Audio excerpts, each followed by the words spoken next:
The horse, Equus ferus caballus or Equus caballus, is a large herbivorous and ungulate mammal with a single hoof. It is one of the species of the family Equidae, which evolved over the last 45 to 55 million years from a small mammal with several fingers. In their natural state, horses live in herds, usually under the control of a single breeding stallion. They socialize and rely on their speed to escape predators. Endowed with a good sense of balance, a strong instinct to flee and great spatial visualization skills, they possess a trait unusual in the animal kingdom, being able to go into light sleep while standing. The females, called mares, give birth after 11 months of gestation, a small called a foal, able to stand up and run shortly after birth. The horse is domesticated by humans.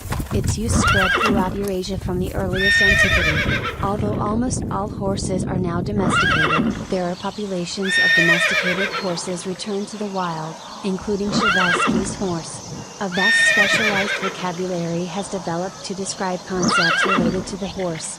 This lexicon ranges from its anatomy and morphology to the stages of its life, including its color, the different graces, its locomotion and its behavior.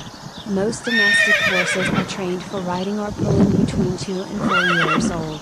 They reach their full development around 5 years on average. Their life expectancy at birth is 25 to 30 years. For centuries, horses have been at the service of human beings who select different breeds for traction, agriculture, wool or even to settle. Horses allowed the development of trade and the expansion of civilizations over large areas.